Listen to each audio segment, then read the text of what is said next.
bem, pessoal, sejam bem-vindos de volta. Nós voltamos então com a terceira e última parte da conversa sobre a obra O Marinheiro, de Fernando Pessoa, com a participação do meu querido amigo doutor Eduardo de São Tiago Martins. Se você por acaso não viu as partes 2 e 3 e 2 e 1, você caiu aqui por acidente, vai lá ver primeiro, porque isso é uma conversa aí que tem um caminho, né? Vários caminhos, mas você precisa de algumas coisas que a gente viu já nas outras partes 1 e 2, então vai lá ver as partes 1 e 2. E agora, depois da vinheta, a continuação, então, da discussão sobre a peça O Marinheiro, de Fernando Pessoa, vestibular Unicamp. Vinheta!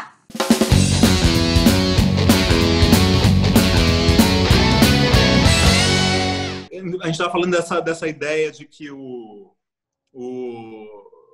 dessa fragmentação do eu, não era disso que a gente estava falando? Desse quinto, e daí você entrou falando do texto do Freud. Tem uma coisa só interessante que eu acho que é legal pensar nisso, para pensar nessa ideia desse quinto, que é o seguinte, que já que a gente está num canal literário, né, tem um autor que chama, eu fui buscar aqui, sobre essa noção, né, de que essa consciência de si, né, a peça fala, tem um momento em que ela vai falar de uma, que eu acho que para mim é uma tradução já do que está se passando nessa cena teatral, o que está se passando nessa madrugada, né? Elas falam numa aventura interior. Não tentemos seguir nessa aventura interior. Quem sabe o que está no fim dela? Esse que dá o medo. O que está no fim? O que está lá embaixo do oceano, lá nas profundezas? Né? Então, eu acho que a peça, de uma forma ou de outra, está o tempo todo, elas estão realizando essa aventura interior. Por isso que é uma peça chata de se assistir, né? Potencialmente chata de se assistir, a não ser que alguém seja muito inventivo e genial na encenação, né? Ela é melhor de ler. E aí, essa ideia que a gente estava falando, né, dessa constatação de que a gente é a gente, né, que é meio... Quer dizer, a gente sabe que quando a gente olha no espelho, aquela imagem que a gente vê, você lembrou do conto do Machado de Assis, do espelho, que é fantástico para pensar essa questão, aquela imagem não diz tudo sobre a gente. Primeiro que ela é bidimensional, né? Segundo que a gente geralmente procura uma imagem que a gente quer ver. A gente é muito diferente a gente olhar no espelho ou alguém tirar uma foto nossa que a gente não está olhando para a câmera e fazendo pose e a gente olha e fala, não, esse ângulo nem parece eu, por exemplo. Ou quando você passa na frente de uma vitrine sem esperar e se vê, de repente, fala, meu Deus. E toma um susto com aquela imagem. Eu falo isso, né? Quando eu emagreci um pouco do que eu estava, né? Mas quando eu estava com 100 quilos, às vezes eu passava... Uma coisa era eu olhar no espelho sabendo que eu ia me ver, o que eu ia encontrar. E uma coisa era quando eu passava em algum lugar e me via, eu falava, gente, eu tô gorda assim. Eu nunca me vi gorda do jeito que eu estava. É isso, Eu tenho uma expectativa quando eu ando no espelho do que eu vou encontrar, mas se eu olho sem esperar, às vezes o que eu vejo me surpreende. Ou, sei lá, hoje me olhar e falar, gente, eu tô velha desse jeito, jura? Isso. Exatamente. Então, esse momento, isso não foi sempre assim.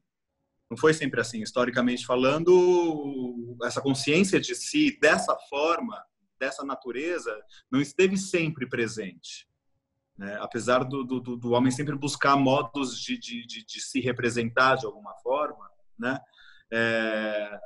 Mas esse tipo de consciência de si, né, de que aquela imagem ou aquilo que eu falo de mim não diz tudo sobre mim, não esteve sempre presente. E um dos primeiros românticos alemães a descobrir o eu dessa forma é um autor chamado Jean-Paul Richter. Não sei se você conhece. Não conheço. E aí, num trecho da autobiografia dele, ele escreve assim, certa manhã, ainda bem criança, eu me encontrava na soleira de casa e olhava à esquerda, na direção do açougue, quando subitamente, feito um relâmpago, o céu me enviou essa ideia. Eu sou um eu, a qual, desde esse momento, não me deixou mais.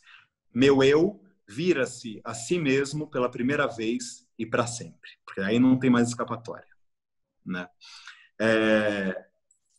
Então, essa noção de que Baden-Powell, né? O homem que diz sou não é, né? Quem é mesmo é não sou. Então, o que eu falo sobre mim não necessariamente diz sobre mim. São palavras, elas falam na peça em vários momentos. As palavras são palavras, as palavras não são as coisas. Então, a gente fica tentando... O que a gente tem é a linguagem, mas a linguagem é precária. Não é à toa que a gente tem milhões de palavras para tentar dar conta das coisas. E nenhuma palavra é equivalente às coisas, né? Então, essa é uma questão que está em pauta nesse texto, o tempo todo, né? É por isso que, às vezes, a gente fala, nossa, como é que eu vou explicar isso? Porque as palavras faltam para explicar.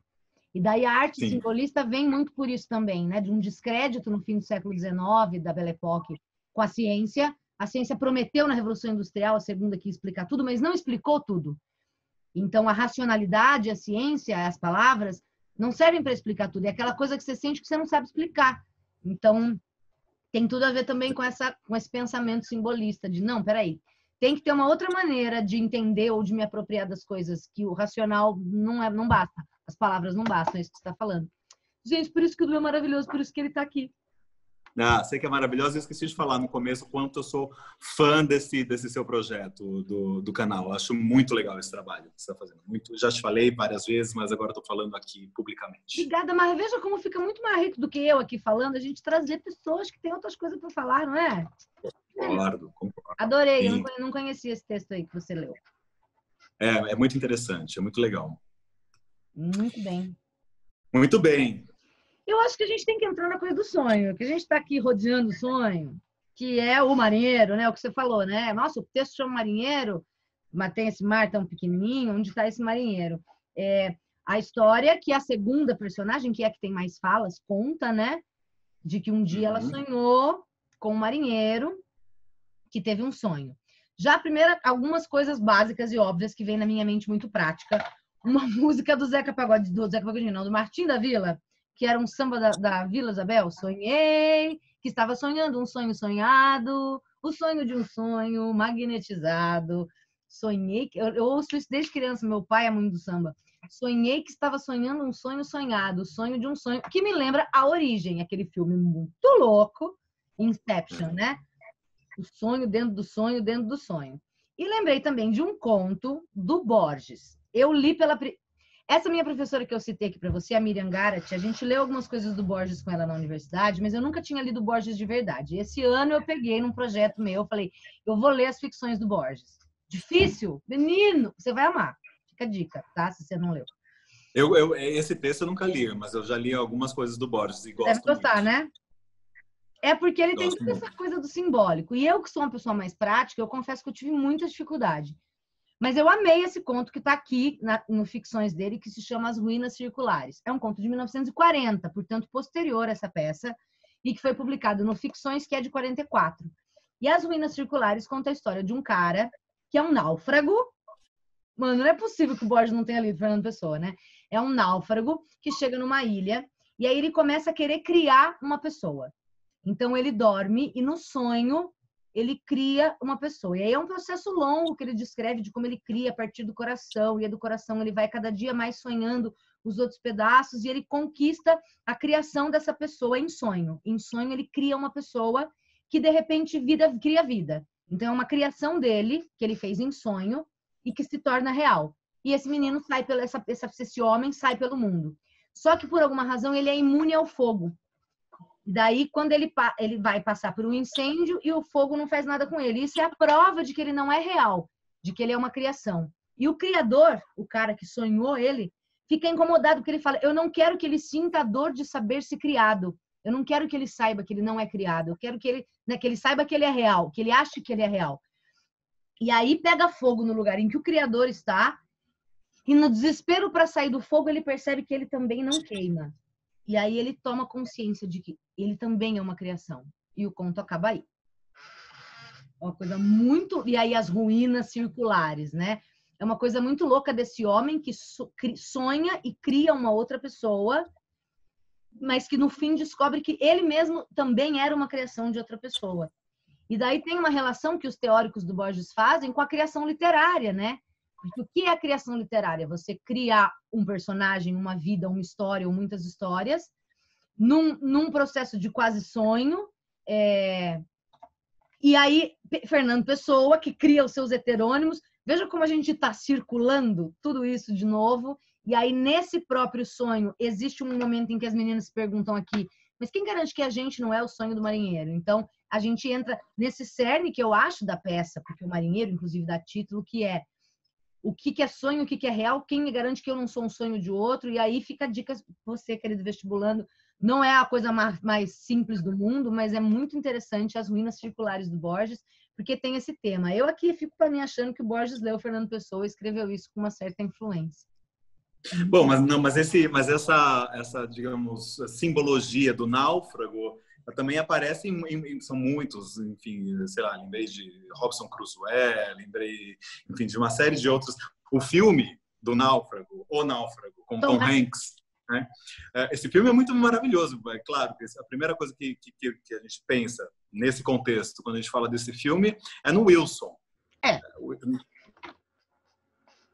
A figura do outro que eu preciso criar, né? Eu preciso criar.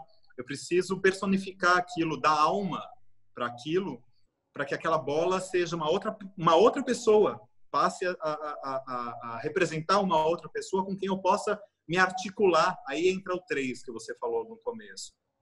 Para que eu possa triangular de alguma forma, porque essa triangulação faz com que eu não enlouqueça. Se eu fico comigo mesmo, só eu e eu mesmo, sem capacidade de sonho, sem capacidade simbólica, sem capacidade narrativa, poética sobre a vida, ou eu me jogo, e o que acontece no filme, no Náufrago, ele ensaia um suicídio, muitas vezes, é insuportável essa vivência, quer dizer, quando eu me deparo com o real da vida, que escapa das palavras, aí não resta muito sentido, a vida perde o sentido, né? Então, o suicídio é uma saída para isso, triste, né?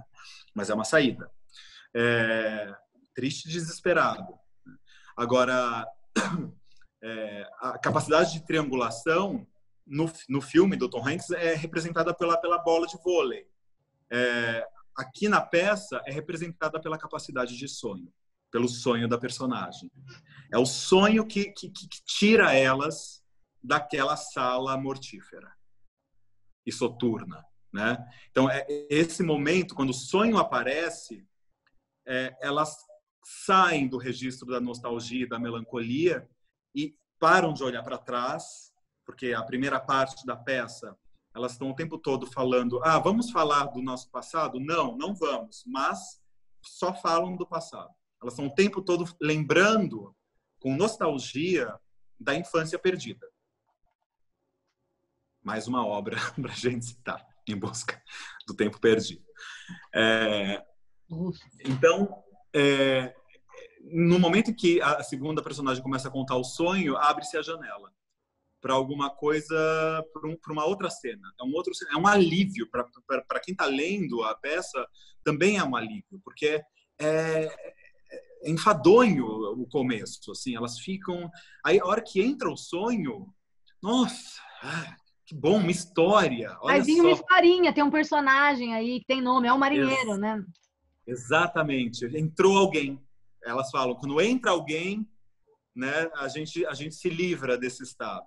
Então, o marinheiro é quem entra. Entra o marinheiro, através do sonho da segunda personagem, né? E, curiosamente, num registro aí, acho talvez metalinguístico, né? O sonho é sobre o sonho do marinheiro, né? Então, o marinheiro que se perde numa ilha, ele fica sozinho, um náufrago, né? E aí ele começa a sonhar. É linda a descrição do sonho. Talvez valha a pena a gente ler, não sei. Mas ele começa a sonhar. Vamos ler. Posso ler, Ju? Ou você quer ler? Não, eu quero que você leia. O povo está cansado da minha voz nesse canal. Vamos lá, então. Eu estou na página 9 no PDF que eu estou aqui. Tá, o meu é essa Então, edição aqui. Deixa eu achar que assim, aqui, tá, para mim 13, quem tá nessa edição da editora Ponks.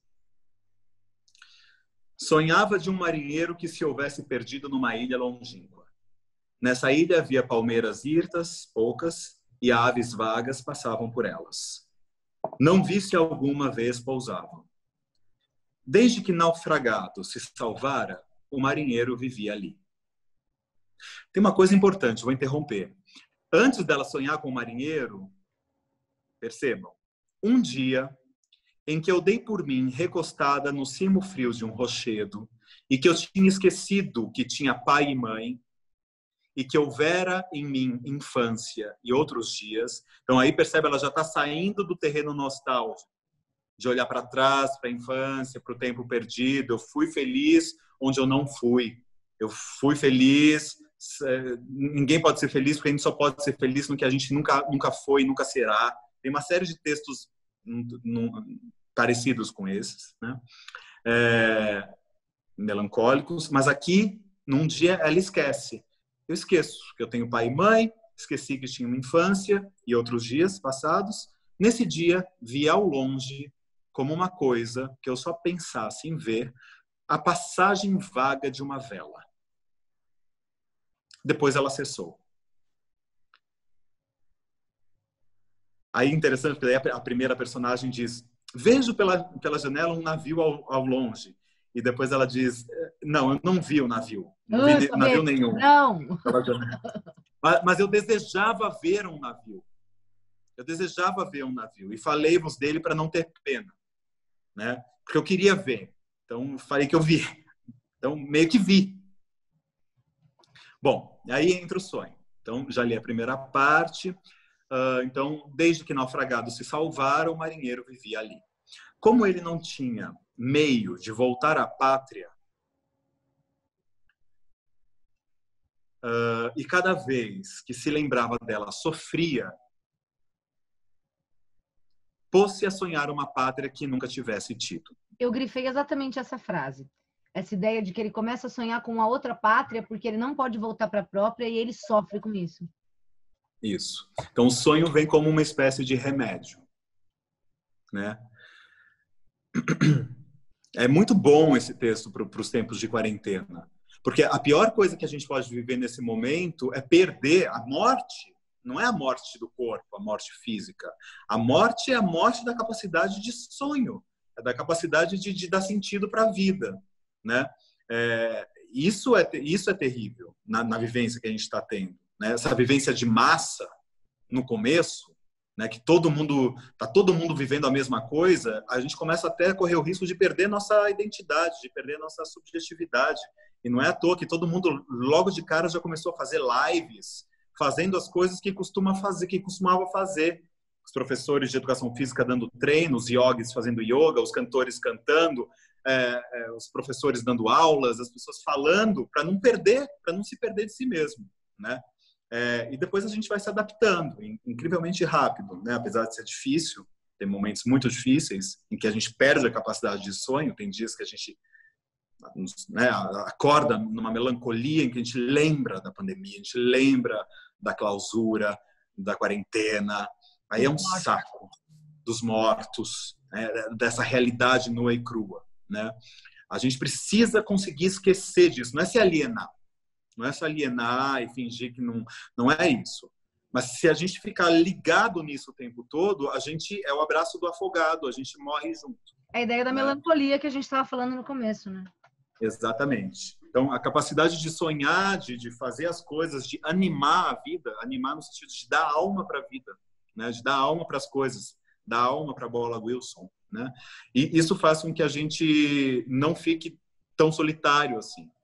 A gente fica em companhia dos nossos sonhos, né? Dos nossos personagens. Bom, então é isso. Assim, o marinheiro entra nesse contexto, né? A terceira irmã fala: meu coração dói-me de não ter sido vós quando sonháveis à beira-mar, né? Elas começam a querer ser a outra que sonha. E aí ela continuou o sonho, né? Durante anos e anos, dia a dia, o marinheiro erguia num sonho contínuo a sua nova terra natal. É um trabalho de luto que ele vai fazendo, né?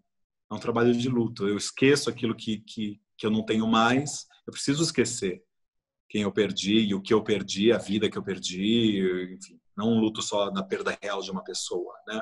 Mas a perda da vida que a gente vivia e etc. E eu preciso inventar uma nova, né? O novo normal. Né? Todos os dias punha uma pedra de sonho nesse edifício impossível. Isso eu achei lindo. Breve ele ia tendo um país que já tantas vezes havia percorrido. Até que chega um momento em que ele não sabe mais, ele já não consegue lembrar mais do país real dele. O sonho se torna a realidade de passado dele, né? Então, aí essa confusão entre sonho e verdade, ilusão e realidade fica muito bem explícita, né? E de fato, Ju, você estava falando agora há pouco, a gente é palavra, né? O nosso corpo, ele é dito, a gente fala da gente. É um corpo, nós somos um corpo de linguagem, assim, a gente não tem acesso à dimensão de matéria da gente. Quando a gente tem acesso a isso, a gente é bloqueado na linguagem. O Freud falava que a alma mora no buraco do molar. Basta uma dor de dente para você ficar preso nessa dor de dente, né? E você não consegue, aí você fica burro, né? Você não consegue nem sonhar, imaginar, pensar, porque você precisa se livrar daquela dor. É muito real, é um sofrimento real. Esse sofrimento real é terrível e realmente bloqueia toda a capacidade simbólica do sujeito, né? A capacidade de sonho. O que mais? Eu gosto, no final do sonho, quando ela está falando, porque daí ela conta, e aí quando ele viu, ele queria lembrar da pátria antiga, ele já não conseguia mais lembrar. E as irmãs ficam, mas e aí, o que aconteceu? E eu acho linda essa passagem. E aí, assim, eu não sou, fazer aqui uma coisa, porque me irritam essas pessoas que acham tudo lindo. Ai, que lindo isso! Ai, acho isso lindo! Ai, acho isso lindo! Eu não sou de achar tudo lindo, eu não gosto de qualquer coisa. Mas tem umas coisas que eu acho lindo e eu não sei explicar por quê. E aí tem tudo a ver com essa coisa que a gente está falando desse não ser indivíduo, e alguma coisa de mim acha isso lindo. Quando ela diz, veio um dia um barco, passou por essa ilha e não estava lá o marinheiro. Aí a terceira irmã diz, talvez tivesse regressado à pátria. Mas a qual? E ela diz, sim, a qual? E o que teriam feito ao marinheiro? Sabê-lo-ia alguém? Eu acho o máximo essa história de que um dia ele já não estava mais lá. O que aconteceu com os marinheiros? Talvez ele voltou para a pátria. Mas qual pátria? A real ou a do sonho? Nossa, que louco. Talvez então ele tenha entrado na pátria do sonho. E isso não é uma coisa que se explica de maneira racional, né? Sim. Isso, Marinha. E o mais interessante é essa brecha. Essa brecha que fica. Essa brecha que não resolve tudo, que não soluciona. A partir do momento que a gente soluciona, né, alguma coisa, isso está morto, né? Pronto, acabou. Próximo. Acabou, exatamente, né? O termo é a morte da coisa e a coisa é a morte do termo, né? Assim, então, tem que deixar um buraco. O Freud chamava isso de umbigo do sonho. Ele dizia que todo sonho tem um umbigo. Você vai lá, você vai interpretando. Ele não interpretava os sonhos assim de uma forma maciça, como é aqui na literatura. Esse sonho do marinheiro a gente pensa de uma forma maciça, simbólica, né? É um simbolismo, a historinha, o que a gente chama de história, né? Mas ao mesmo tempo tem alguns elementos que é o que o Freud vai chamar de iconográficos, né? Que é um outro jeito de interpretar, que é pegar cada elemento do sonho, a palmeira, as aves que não pousam, pegar cada elemento do sonho e dar o valor simbólico desses elementos. Esse tipo de interpretação de sonhos é o que se vê por aí nesses livros dos sonhos, né? Sonhar com cobra significa isso, né? Então, é como se você pegasse um sonho... Hã? Essas revistinhas, né? E aí é como se você pegasse o seu sonho, que tinha lá várias vários elementos, um lago, uma cobra, uma casa vermelha. Aí você vai atrás no dicionário e tenta achar o significado do seu próprio sonho. Para o Freud, aí é diferente, né? Para a psicanálise, não funciona muito bem esse tipo de interpretação, porque a única pessoa que pode interpretar o próprio sonho é quem sonhou. Porque quem está escutando o sonho, no máximo, vai falando, mas e a cobra? E a casa vermelha? E a pessoa que sonhou vai falando das suas memórias, ao que aquilo remete para si, né? E isso é muito singular. E aí, algum sentido aquele sonho vai fazer para aquela pessoa que sonhou. É um pouco aquilo do que você falou no começo, que a madrugada para um não é a madrugada para todos, porque a madrugada para mim representa alguma coisa, né? Exatamente. Um pão para um milionário não tem a mesma representatividade do que é um pão para um trabalhador operário, por exemplo. Ou para um padeiro. Né? Ou para um padeiro. Dia glúten. E aí vai. E aí vai. Exatamente. É louco essa coisa de sonho, né? Eu tenho umas coisas, você sabe muito bem, eu tenho alguns fantasmas do meu passado e às vezes eles aparecem para mim em sonho. De vez em quando eu sonho. É raro, mas às vezes eu sonho com eles. Aí, às vezes, assim, durante o dia, sei lá, eu vejo alguma coisa que me lembra essa pessoa. Aí eu falo, inconsciente, eu tô ligada, tá? Eu já entendi que eu vi, que eu lembrei. Não precisa pôr no sonho, porque eu não quero sonhar com ele. Mas às vezes ele me pega desprevenido. Às vezes eu sonho, aí eu acordo e falo, por que eu sonhei com esse filho da puta? Aí eu lembro, falo, puta que pariu, porque eu vi aquele negócio que me lembrou dele. Eu não conversei com o inconsciente na hora de falar, tô ligada que eu vi, tá? Enfim. Loucurinha. O inconsciente prega peças o tempo todo. Tá aí os lapsos e os atos. Opa, claro. Não somos senhores em nossas próprias casas, Juliana. Não somos. Mas vale a pena tentar. Uma tentativa vale a pena. É legal também. Eu queria falar um pouquinho essa ideia que é muito bonita no conto, né? Na peça, da pátria sonhada versus a pátria verdadeira. Essa ideia de que ele diz, né? E aí isso tem um reflexo logo no começo também do conto, quando uma das irmãs fala do conto, eu tô falando conto, da peça. Quando ela, logo no começo, a segunda diz, só o mar das outras terras é que é belo. Aquele que nós vemos dá-nos sempre saudades daquele que não veremos nunca. Então você já tem um mini spoiler aí de que só o mar de outras terras é belo, da minha terra nunca é belo. E aí você tem um marinheiro que vai sonhar outra terra. Então a gente já tem uma ligação. E aí essa ideia, né, dele sonhar com uma pátria, para esquecer a pátria verdadeira que é triste, a gente precisa lembrar que Portugal está passando nesse momento por uma crise muito, muito horrorosa. O Lu estava falando um pouco disso aí, às vésperas da Primeira Guerra. E aí o Fernando Pessoa tem muito isso, né? O modernismo, o movimento do modernismo como um todo, ele é um movimento de olhar para as próprias raízes. A gente tem isso no Brasil, com Mário de Andrade, Oswald de Andrade principalmente, que vão o tempo todo voltar para a nossa raiz de colonização, vão falar dos índios, mas não idealizando como o romantismo fazia, e sim olhando criticamente, né? Puta que pariu, como é que nós deixamos isso? É um olhar para o passado para tentar entender como é que a gente deixou chegar nisso aqui. Então, sim. Portugal também tem isso, de olhar para o seu próprio passado, isso é do modernismo. Eu olhar para as minhas raízes criticamente para tentar me entender.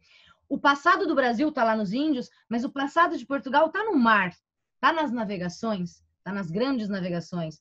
E aí Fernando Pessoa se pergunta, e os outros modernistas portugueses, como é que foi que hoje nós estamos aqui em crise e esse Portugal, que muitas vezes não parece Europa, está aí, mestre idolatrado Salve Salve Saramago, na sua prateleira especial ali, que é o altar do Saramago, com jangada de pedra, em que ele diz que Portugal e Espanha, a Península Ibérica, se solta da Europa, né? Porque Portugal e Espanha não são exatamente Europa. Você pensa em, eu vou para a Europa. Você não pensa em Portugal. Portugal não é muito Europa.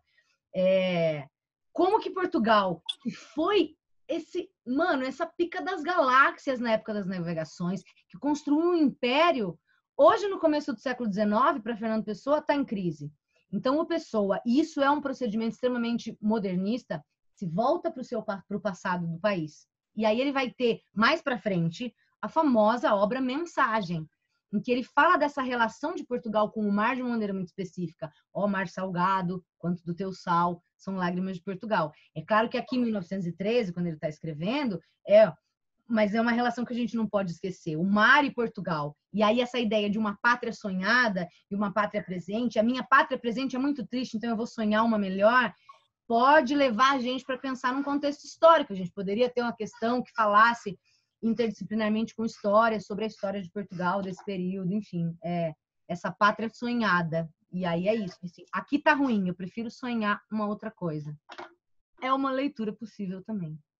Sim, sim. Mas agora, aqui, interessante que esse sonho, e isso é muito português, né? Assim, que é a nostalgia. Nostalgia é um sentimento muito português, né? E que é isso. É um fado, que é triste, né? Exatamente. E é uma crise identitária, né? É uma crise identitária mesmo, que fica uma nostalgia do que fomos e não somos mais, né? Ou nunca mais seremos. De fato, isso está no sangue, né, de Portugal, assim. Português. Português. Mas aí o sonho entra como forma de salvação, né, para isso. A primeira pergunta que a primeira irmã pergunta, por que é que se morre? E a segunda diz, talvez por não se sonhar bastante. Puta, isso é foda. Né? E Tá enfim, gritado aqui para não dizer que não. E aí no final de Arraia, né, Ju? Não sei se já é para a gente ir para o final. Pode ser. Deixa eu só ver se tem alguma coisa que eu tinha grifado aqui que a gente não falou. Isso aqui a gente já falou. E tem uma coisa, tem um momento em que a terceira irmã fala assim, que ela não gosta quando alguém canta. Ela fala, quando alguém canta eu não posso estar comigo. Tenho que não poder recordar-me. Depois todo o meu passado torna-se outro. E eu choro uma vida morta que trago comigo e que não vivi nunca. Essa coisa de um saudosismo, de uma coisa que eu nunca vivi. Que isso é melancolia. É uma sensação que a gente tem às vezes, não tem? Tipo, e aí alguns vão relacionar com outras vidas, numa outra questão aí, mas é isso. O que é essa saudade de uma coisa que eu nunca vivi? É a melancolia, então, isso? Essa é a vivência da melancolia, né? A melancolia é eu carrego uma vida morta. Você lembra do filme Melancolia, do Lars von Trier? Eu nunca tive coragem de assistir. Vale muito a pena assistir esse filme. Vale muito a pena. Então, gente, eu vou ver também. A melancolia é isso. Tem uma cena uma das cenas assim que eu me lembro muito bem, que a irmã da personagem protagonista, que é a personagem melancólica, para tentar ajudar, faz um dia o prato preferido da irmã melancólica, assim, faz para ela o prato que ela mais gosta, para tentar alegrar ela, para tentar trazer um pouco de vida, né? E ela prova aquilo e ela fala, tem gosto de cinza, tem gosto de cinzas. Ela não consegue sentir prazer na vida, né? Não consegue, tem gosto de morte, tem gosto de cinza, de pó, né? Então é uma vivência, a vivência da melancolia. A melancolia é muito doido, porque a vida perde o sentido, porque é como se o melancólico, ele de repente, ele é tão lúcido, ele tem uma lucidez melancólica, né, que é incontestável, mas ele está o tempo todo em contato com a realidade, assim, está muito próximo do que é real. Ele perde a capacidade mágica, simbólica, isso tudo que essa capacidade de sonho que a gente está falando. Né? A melancolia é a morte em vida.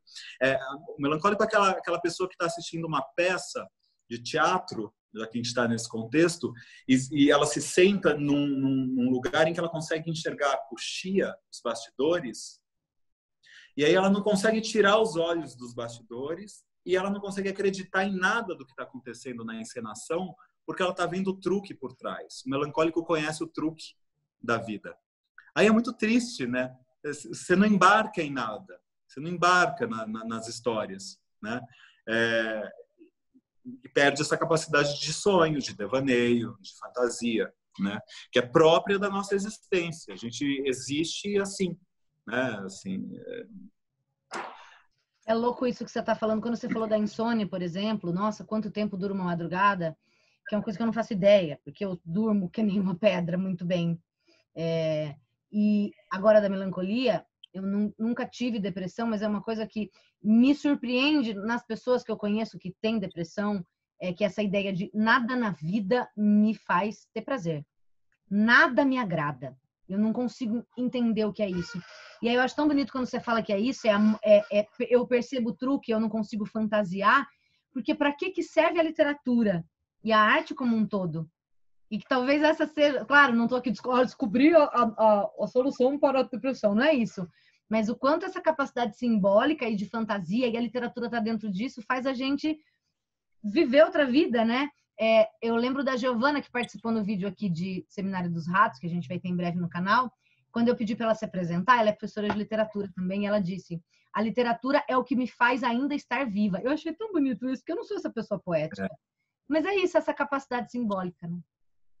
E é lindo, porque a literatura ela difere, né, assim, de outras formas de arte, que às vezes são mais visuais, né? Ela permite justamente que o leitor possa imaginar a sua própria... Quando a gente lê aqui O Sonho do Marinheiro, cada um, a sua ilha do marinheiro não é igual à minha, né? Então, isso é diferente de um filme, ou de uma peça, ou de uma tela, alguma coisa assim, né? Apesar de, claro, a gente assiste o mesmo filme, ninguém está assistindo exatamente a mesma coisa, né? Apesar de a gente estar vendo a mesma Tem imagem. muito mais coisa dada ali, né? Exato. As coisas são postas, né? Assim, per via di porre, né? A literatura faz com que a gente imagine as coisas e a gente exercita essa capacidade. E o tempo da literatura é bonito, porque a gente regula o nosso tempo. A gente pode ficar 1 hora num parágrafo, se quiser, né? Ou pode passar batido, se quiser. Enfim, a gente dança com a literatura, né? É diferente de escutar uma música, ver um filme, assistir uma peça, e que o tempo é da obra, né? Sabe o que eu lembrei aqui é que ele está muito alto na biblioteca, eu sou baixinho, não vou conseguir alcançar. Mas eu lembrei da História Sem Fim. Nós que temos por volta de 19 anos, né? Virou filme isso, e depois eu comprei o livro do Michael Ende, que é um alemão, e que é isso, é essa tristeza da terra da fantasia. A fantasia, o nada está tomando a terra, você lembra? O nada está tomando a fantasia porque as crianças não acreditam mais nas histórias e as pessoas não acreditam mais, e aí o que resta é o nada. É exatamente isso, assim, a perda dessa capacidade simbólica, da capacidade da literatura, de outros mundos, da fantasia. O contrário disso é o nada. É o nada e é tão triste. Eu lembrei da História Sem Fim, que é maravilhoso. Fica a dica também, se você não leu, você vestibulando, leia. Você quer mostrar a História Sem Fim? Eu posso pegar o meu, você tá lá na biblioteca. Tá fácil, mas eu posso pegar. Então, é que eu sou baixinha. Deixa eu ver se eu consigo. Ele está muito alto aqui. Quer que eu pegue o meu? Essa cadeira de rodinha. Peraí. Ai, que medo de cair. Não vai cair, pelo amor de Deus. Acidentes domésticos. Tá aqui. Não sei se a sua edição é essa. Não. Então pega a sua. Acho que não, peraí. Pega a sua enquanto eu mostro a minha. Talvez seja. A sua tem letras em vermelho e verde? Rosa então e é a mesma. É a mesma. Porque a História Sem Fim é uma história dentro da história, que é um recurso muito usado na literatura, que a gente vê aqui o sonho dentro do sonho, né? E aí aqui, ó, não sei se dá para ver, você tem um trecho escrito em rosa e aí um trecho escrito em verde, né? E aí, conforme isso vai ficando mais louco lá pro fim, as histórias vão se misturando e as cores vão se misturando. Gente, puta livro, viu? Assim, quando passar o vestibular, quando passar o desespero, né? Ó, não é sensacional? É sensacional. É sensacional. É muito lindo.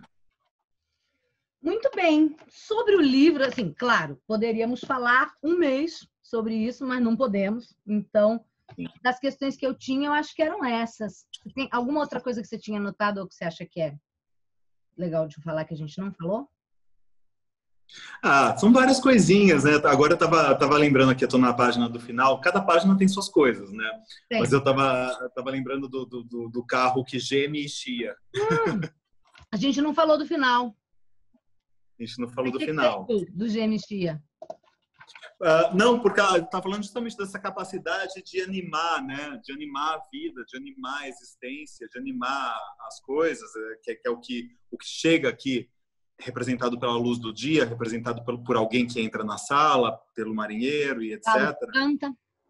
O galo que canta e um vago carro geme e chia. Então, o carro é personificado aqui, né? O carro geme, o carro chia. Enfim, a gente estava... Na verdade, esse processo é o que a gente está fazendo aqui com esse vídeo, eu acho, né? Essa peça é difícil de ler. Ela pode ser muito chata de ler. Então, é uma tentativa da gente animar a peça. A gente vai buscar outras referências, a gente vai abrir janelas, abrir essa janela estreita, né? E dar uma oxigenada nisso, assim, para de repente, quando quem está assistindo for ler a peça, que consiga articular com outras referências e ficar um pouco menos enfadonha, né? Menos chata. Porque ela é legal. Ela é chata, mas ela é legal. É isso, assim, a primeira vez que eu li, achei uó. Na segunda vez eu falei, talvez tenha coisas interessantes. Na terceira vez que eu li pra gente conversar, eu falei, nossa, tem umas coisas bonitas. E agora eu tô achando o máximo. Tomara que sirva pra você em casa também esteja falando, nossa, que legal. Sim, é a nossa tentativa. Exatamente. E eu vou recomendar mais um texto do Freud para quem se interessar, porque não são textos metapsicológicos, assim, técnicos, né, teóricos, né, sobre a psicanálise. São textos sobre a existência, né? Então, é esse que eu falei, que é o infamiliar, ou o inquietante, ou o estranho familiar, são traduções que dá para achar, dá para encontrar em PDF, é super legal, enfim, que aborda, entre outras coisas, o fenômeno do duplo, ou essas vivências da gente não se reconhecer enquanto imagem de si, que eu acho que é importante, assim, também pode ajudar, que é um ensaio. E o outro texto se chama A Transitoriedade, que ele escreve durante a guerra, é um dos textos que ele escreve durante a guerra, tomado por essas questões, por essas decepções com a humanidade, né? Assim, mas ao mesmo tempo ele não perde o otimismo em muitos momentos, também não perde o realismo, né?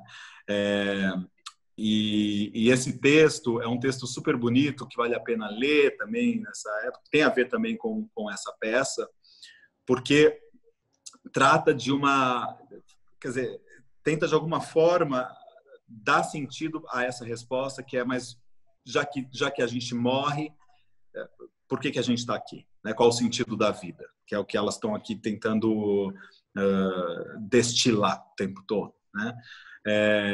E nesse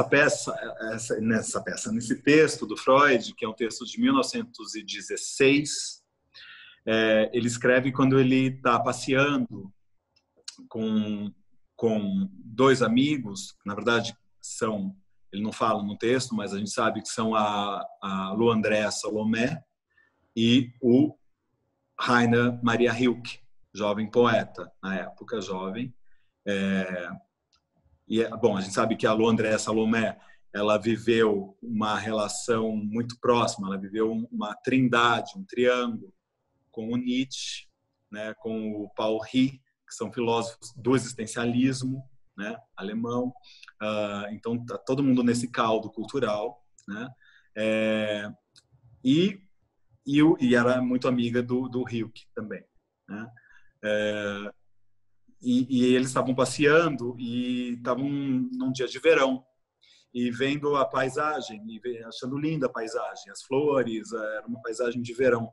E o poeta, o Rilke, não conseguia se alegrar com aquilo, porque, afinal de contas, o inverno viria e aquilo ia acabar. Então, qual o sentido das coisas se a beleza é efêmera, se as coisas não duram, né? E o Freud tenta responder a ele, de alguma forma, qual é o sentido da beleza, apesar das coisas, da transitoriedade da vida ser transitória, das coisas passarem, né? Das coisas não serem sempre o mesmo. Os dias não são sempre o mesmo, como aqui no começo da peça elas vivem, né? Que é como se cada dia fosse sempre o mesmo dia, né? Dia da marmota, que a gente falou. Então, esse texto é um texto super curto, assim, super curto. E bonito, gostoso de ler. Mas está nesse caldo cultural também, assim, para ajudar na leitura. Muito bom. Eu queria falar duas coisas antes da gente encerrar. Você viu a tal da série do Freud na Netflix? Eu não vi. Eu não vi ainda. Eu confesso que eu vi o trailer e não tive vontade de ver a série. Olha, é muito... Eu tô perguntando porque, assim, bombou entre os adolescentes. Talvez muita gente que está assistindo a gente aqui tenha visto, né? Então, eu não vi, então não posso falar muito sobre a série. Eu também vi o trailer e conversei com algumas pessoas que viram a série. Então, o que eu posso dizer é que é livremente inspirada no Freud, livremente inspirada nessas noções da psicanálise. É curioso, porque eu sou suspeito para falar do Freud. Assim. De fato, eu sou fã do Freud. Né? É, de fato, um mestre, né? Porque é um cara genial. Cara genial. Se você lê a obra dele em profundidade, realmente é um cara genial. Tem muitas críticas também, né? Mas, enfim. Coisas datadas, né? Que a gente tem que entender que eram de uma época e que hoje a gente pensa diferente, mas foi o primeiro ali a falar de muitas coisas. Exatamente, exatamente. Ele é radical, assim, em muitas coisas. Então, mas, claro, um homem do seu tempo, né? Tem seus limites ali do tempo que ele viveu. Então, eu sei que na série o Freud é quase um super-herói. Eu fiquei com medo de tirar a herói. imagem do Freud que eu tinha, que eu não tenho quase nada, né? Mas enfim. Então, o que eu sei dizer é que a série é totalmente ficcional. É ficção, então, mas deve ser curiosa, não sei. Eu não vi nada, não posso dizer.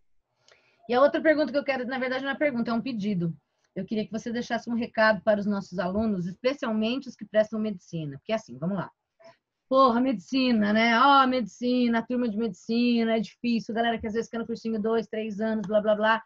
E tem todo o status da medicina. E assim, eu e você somos pessoas muito diferentes, que temos muita coisa em comum. Eu sou professora de literatura, mas você é um médico que adora literatura, que leu muita coisa que eu não li. A gente se encontrou na vida por outros caminhos, caminho da arte, caminho do teatro. Temos muita coisa em comum, mas somos muito diferentes. Eu prestei um curso de baixa concorrência, que é letras, e por causa disso sou muito feliz na minha vida profissional. E você prestou um curso de alta concorrência, que é medicina, e por causa disso é muito feliz na sua vida profissional. Então, de maneira nenhuma eu estou querendo dizer que uma coisa é mais importante que a outra. Mas eu queria que você desse um recado específico para os meus alunos que prestam medicina, que é diferente da galera que presta letras, gente. É diferente, né? O que você tem a dizer para essa galera?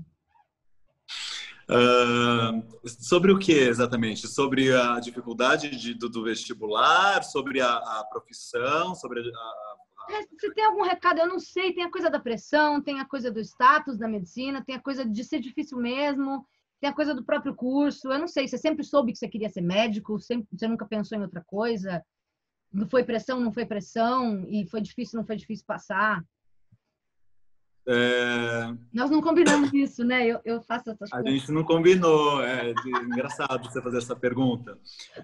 Engraçado para mim agora, assim, mas a pergunta faz sentido. Ju, é engraçado. A gente vai... Acho que é uma das coisas mais difíceis quando a gente está prestando vestibular. A gente, primeiro, precisa... A gente se cobrar de ter certeza sobre o que a gente quer. E a gente achar que aquilo que a gente está decidido, porque a gente, em algum momento, a gente tem que ir lá, a gente tem que se inscrever e escolher lá o que a gente está prestando, né? Não dá para ficar... Uma hora que a gente tem que afunilar um negócio e fazer uma escolha. Mas, às vezes, essa escolha é vivida como se fosse assim, uma sentença, né? Para a vida inteira. E a gente sabe que não é. A gente sabe que não é. A medicina... Bom, o status do médico mudou muito. Assim, eu estou formado faz 17, 18 anos. De lá para cá já mudou muito, né? Então, e mesmo quando eu entrei, também o status já não era o mesmo do que na geração anterior, né? Então, a medicina está seguindo aí os movimentos da história, dos tempos. Então, está sujeita a tudo. Então, não sei não sei dizer exatamente qual é o status do médico hoje, mas certamente não é mais o status da geração anterior, mudou. A faculdade é difícil, é puxada, mas toda faculdade, se você de fato se propõe a levar a sério, é também difícil. Tem uma vivência que é essa lida, né, com essa esfera da existência, que é a esfera do corpo, da morte, da doença, do sofrimento. Isso, para mim, pelo menos na minha vivência, foi muito difícil, só que eu só soube que foi difícil depois que passou. Então, enquanto a gente está vivendo, a gente precisa se defender de alguma forma, então a gente acha várias defesas para não sofrer, mas depois que passa, você olha para trás e sente o baque, né? Assim, não é fácil lidar com isso, então então é uma faculdade que mobiliza muitas questões, inclusive questões existenciais. Eu acho que é importante que quem vai prestar ou quem se propõe a isso fique atento e seja carinhoso consigo mesmo e se dê colo no sentido de procurar ajuda se quiser bater um papo com alguém, seja um tutor, seja um terapeuta, seja, enfim, um amigo, um colega mais velho, alguém com quem possa conversar um pouco sobre essa vivência. Não é uma faculdade tranquila, assim, nenhuma né? Mas assim, tem essa característica que eu acho que é peculiar. Agora, também dentro da medicina, a medicina é um vasto mundo, quer dizer, eu me tornei psiquiatra, então, primeiro, eu não tive certeza sempre, eu ficava em dúvida se eu ia prestar medicina ou artes cênicas. Eu adoro! Decidi por fazer medicina e cursos paralelos de formação teatral, né, ao longo da faculdade.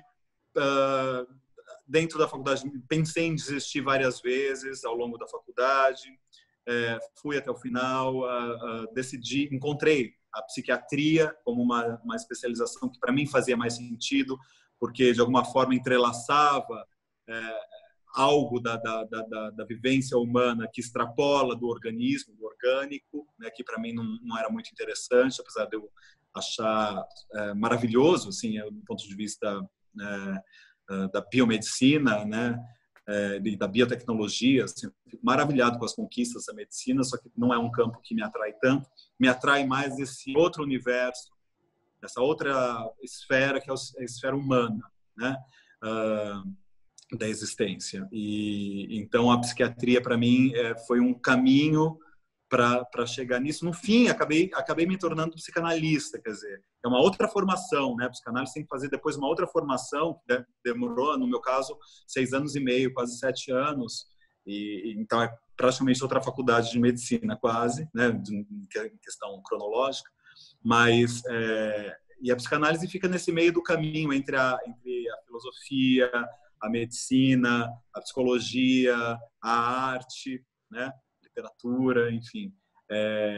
E é onde eu me situo bem, ou seja, mas demorou para eu achar um espaço que eu ficasse mais confortável. Então, acho que o que eu posso dizer é tenham fé na flexibilidade. Tenha fé em Deus, tenha fé na vida. Botem fé na flexibilidade e na transitoriedade das coisas, né? Nada é para sempre e a gente sempre tem possibilidades de abrir janelas ou de achar ou de fechar algumas portas, abrir outras e buscar algum lugar no mundo que seja melhor para a gente. Mas o único não tem como saber antes. Tem que viver, tem que experimentar, tem que ir atravessando a vida e fazendo as escolhas, né? Então, acho que não sei se isso seria um recado. Acho que é um belo recado. Então, tá dado.